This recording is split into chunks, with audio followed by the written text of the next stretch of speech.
Hello and welcome to Hotel Partner, Meetings and Events, the journey to automation.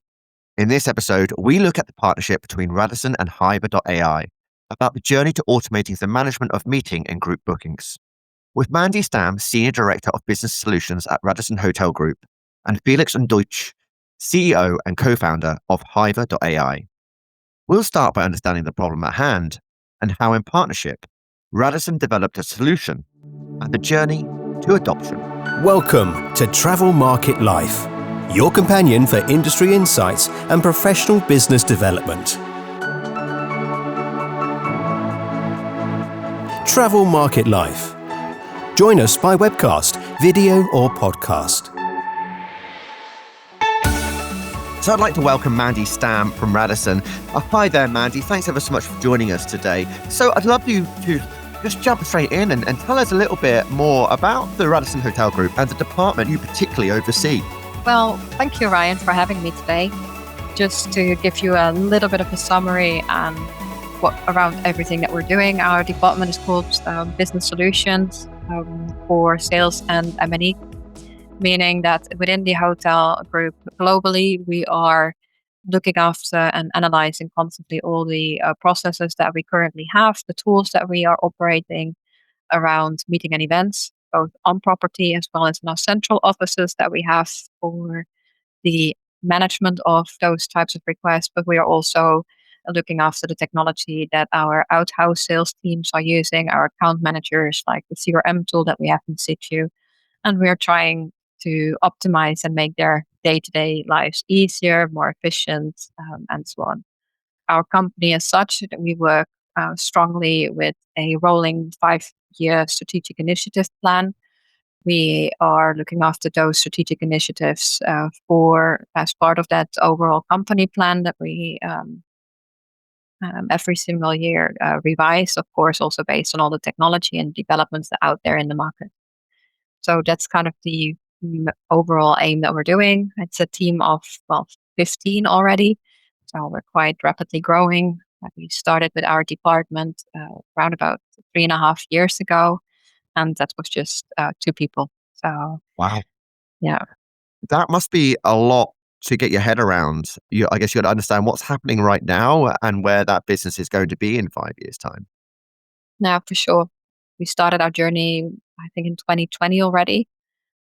So together with the pandemic, started off with, so suddenly there's no meeting and events business, but we were still basing everything, of course, that we wanted to do on the situation before the pandemic.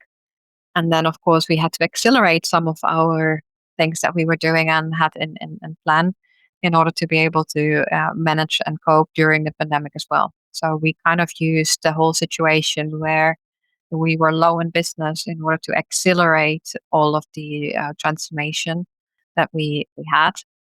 And like I said, it's just keeping a pulse on the business, constantly checking in with the teams, but also with the technology providers, kind of everything that's going on and out there, what's in the market, what could we potentially do, and what could help us now. I was going to say, I mean, if any part of hotel business was affected more than any other, it was meetings and events, because not only did the hotels close, but for quite some time, you had to wait before you can actually get a number of people in the same room. And it's interesting. I'd love to hear a bit more about that story, about how you looked at what you were trying to solve, because you pointed out that you were looking at this at the beginning of the pandemic, looking at what was happening, the processes and procedures and everything before the pandemic. The pandemic threw so many different things into the air and not just changed, I guess, people's perception of meetings and events and also the requirements that you had to deliver, but there was a whole load of new tech that was also deployed as a result of people having the opportunity to develop new solutions or new products. And that obviously, therefore, over those few years since 2020 has given you a new problem or additional hurdles that you've had to conquer? Yes, for sure. And number one, suddenly everyone sat at home. In most of our hotels and meeting and events departments, people had desktops. So we already started off with just doing something simple and easy. We had to acquire laptops for those people that were sat at home because we were not allowed to go to the office. But then the next situation came, okay, shared inboxes, telephone solutions like voice over IP.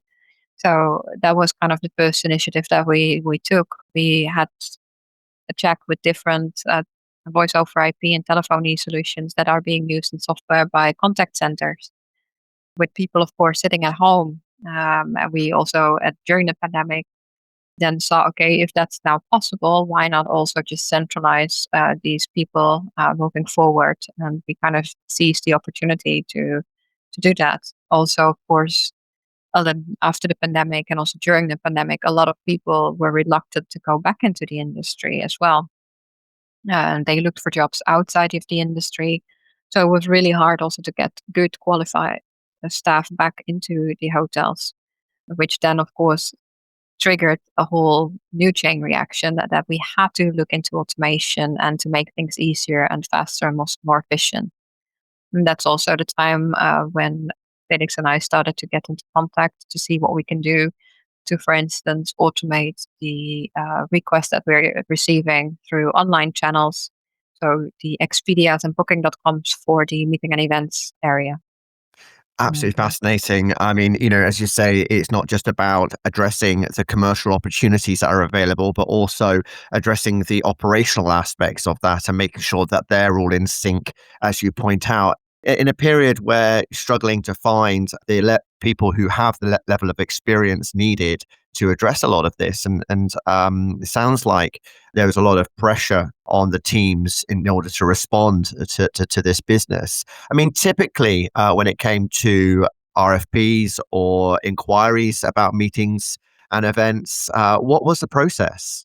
The majority of the requests are still nowadays received via email, but there are markets, such as the German market, where already the trend started much, much earlier. And I think it was already back in 2020, in 2015, 2016, when we saw that those online channels were popping up everywhere in Germany. They kind of received quite an extensive share of big corporates that were funneling all of their bookings through that. And what happens with those channels, it gives on anonymity, but it also allows people to ask multiple hotels in one go with one click. So we were receiving many more requests than we ever did before. A lot of shopping requests, how we call them, customers that probably would have never requested us before, but then did, which of course brought in new opportunities, but also brought in new challenges of how are we going to deal with those volumes. And it's also around about the time where we started to think of instant book. Why not doing the same as an individual reservation? Why not directly book online yourself? I think that's also where the time that Felix and I met, 2016, 2017, if I'm not mistaken, when Felix was working for Expedia. Well, yeah, let's bring in Felix Undeutsch from Hivr.ai. It's fascinating, sort of the layer upon layer of challenges that have been added to the meetings, conferences, and events industry, particularly for hotels in recent years. As Mandy's pointed out, it wasn't just sort of the shutdown of the industry and the sort of hesitant approach to return, but also the abundance of new technologies and platforms that clearly are sending a huge number of inquiries there. And also, I guess, how automation now needs to be able to support the struggle to be able to have the right number of staff within hotels that have a level of experience. What else are you seeing, and how fast and wide are these challenges, Felix, in the industry?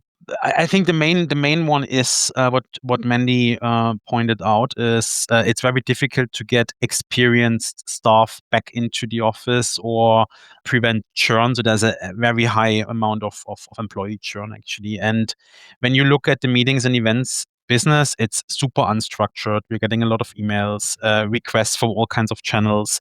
When you look across markets, there is no standard of how to price. When you look into transient business and accommodation, there's a room type and there's a rate plan. And it's pretty straightforward. When you look into meetings, there's all kinds of ways, shapes, and forms how to price. So it's no standardization, a fragmented system landscape, a lot of different systems that need to be coordinated. So one of the challenges we see is how can you actually get people, and that's your scarce resource, focus on the things that matter. And what matters is customer contact, so people focus on people. And the reality is that right now, the majority of people in the meetings group space, they're not focusing on people, they're focusing on systems and processes and technology. And that's not great because it's a waste of time. So the challenges we see is like, how can we, through AI, through technology, standardize and automate mundane processes that are zero value to the end customer? And how can we automate that so that staff shifts their attention to people? And when I say zero value, what I mean by that is, if you think about it, an end customer that is on site, like in the hotel, who wants to have a meeting, who wants to have experience, he doesn't care how his or her data is entered into whatever system, sales and catering system, PMS. They don't care how the data is entered there. They don't actually, even if there's a system in the first place, because what they care about is their experience on site and the whole purchase process around it. And that's what we are trying to bring people back to, automating the mundane stuff so people can focus back on people. That's what we see as the biggest challenge and biggest opportunity in that space. Mandy mentioned that you guys already had experience of working with one another on another platform that was enabled to drive sort of this greater automation in the industry. How has your sort of thinking and development of technology sort of come along over that time and in the time that you and Mandy have been working together at Radisson? Yeah, I think so. So when we talk technology, actually, I'm always saying technology is easy. Technology isn't complicated. We're not talking about rocket science here. Yeah, none of us are rocket scientists. Challenging part are mindsets, people, culture, expectations, behaviors, habits that have been formed over decades. And when you want to change an industry or change a process, change an experience, you ultimately need to bring all the people along that are involved. And so that's how I saw it actually change over the last years. And if you think back, it's a little bit a lesson in history for everything online booking related to meetings. But when you look at 2010, 2011, 2012, the instant booking train already started in 2010, 11, 12, 13, 14. It already started like over 10 years ago. And if you now today look at the share of instant bookings in the market, it's still single digit. Yeah. I mean, across the board, single digit. And it's not the technology that's the problem. Like, why is it single digit? It's not technology. Challenge is that still the behaviors of the planners and the pricing, as an example from the revenue managers, is still pretty much caught up in this RFP thinking and in this RFP process. And bogging down these behaviors, these processes is super challenging. What Radisson and Mandy has been accelerating at and excelling at, focusing on the people aspect, bringing people along, bringing the staff along, and actually trying to explain why are they doing certain things rather than saying, here's a new technology, use it, and that's it. They have been, and that's what I see as one of the key critical factors when you drive transformation in hotels. You have to bring your people along. They have to understand how it's benefiting them and why are you doing it. And I think that's what a lot of hotels are underestimating, that effort of change management. Now, Mandy, I mean, you talked about the fact that there had this 5-year plan, this problem you wanted to solve. How did you start thinking and initiating the project involved? You know, how did you identify all the different aspects and layers and stages to help you move towards success? Mm. It's kind of knowing where you want to go to, and then breaking it down step by step, um, and putting it into different blocks to see, okay, we need to solve our rate issue. If we want to standardize, if we want to sell online, we need to solve the menus, the offerings that the hotels have. We need to solve all the content that we need in order to be able to do automation and sell online. People need access to pictures. Are the pictures available? So we need to have a block that's and a focus group on the marketing side and aspect. We had to sit down with the kitchen, the operations to see, okay, menus, pricing, technology like AV equipment, all sorts, what's in the hotels. We need to load it. We need to standardize it. A beamer needs to be called a beamer across the board and not having a beamer, an LCD projector, or having the ANSI lumen in every description. It kind of has to have the same technical code so we can also call it and then automate it at the end when the customer is asking for a projector. So the groundwork was immense that we had to do when we started off. And I think for the first year and a half, we had nothing really to show for other than cleaning up and preparing our landscape in the back end to start being able to build something on top of that. So, yeah. And then, of course, with every step that we're taking, new things are arising and are coming into the picture, and gaps that we have to close here and there. So it's just, remaining the agility to constantly just stand still. Okay, what have we done? What are we going to do next? What do we need to prepare? But never losing sight of where we are going to and what we are working towards to. What have you identified as ways to successfully engage staff and drive that level of adoption? What we've seen are the following things. A, you need to start simple.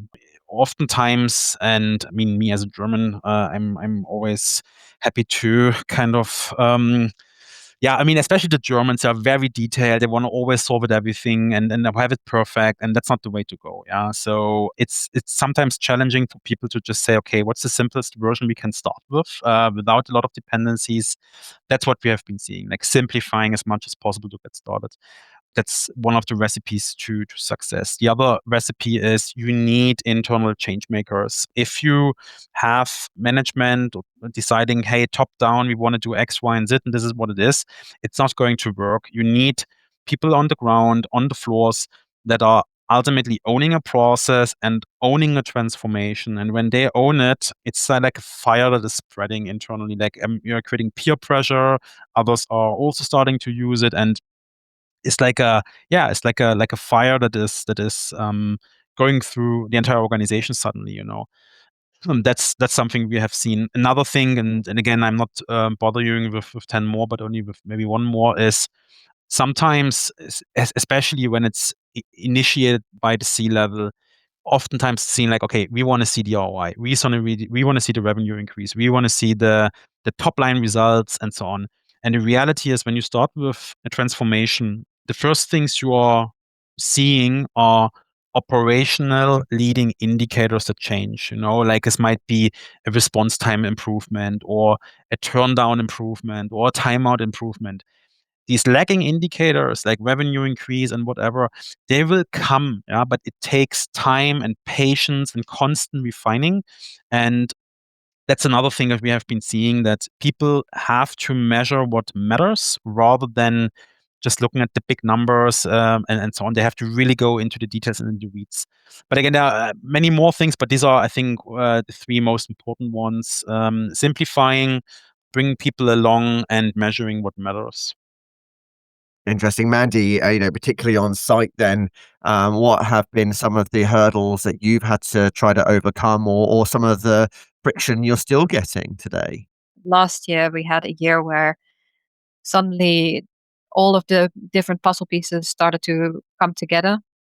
But that also meant that every 6 weeks or every 4 weeks, even, we had new features coming up, and we had to retrain 140 people every 4 to 6 weeks on Wow. all of those new features.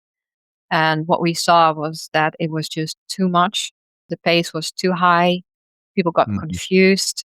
Times we just had to group all of the features. So still continue to do all of those developments, but wait until we have a couple of things and just do rollouts, I don't know, every second month or every third month. So the teams could also just catch up and adopt. Go to every individual user themselves. Felix already said you will have the early adopters, the ones who run away with it. They just enjoy it. Then you have the new starters that don't know the before. They only know the new stuff. And then you have the people in the middle that you are still able to bring along. And then you will have the slow adopters that you really have to take by the hand. And we've realized that we are working with humans now. So we can do a lot of automation. We can talk about AI, but in the in-between, it's still the human who has to make the magic. We have to break habits, change their mindset. And it is most of our time. And I told you that the team has grown quite a lot, but the majority of the team members that I've been adding to my team are focused on getting the adoption piece right. Felix, I mean, we're talking here, not about strategy, about addressing problems in the business, about the culture and really change management. But could I come to the technology, please? What is the sort of like tech that you guys are working with and is really helping to alleviate a lot of this pressure and problems that are inherent within meetings and events.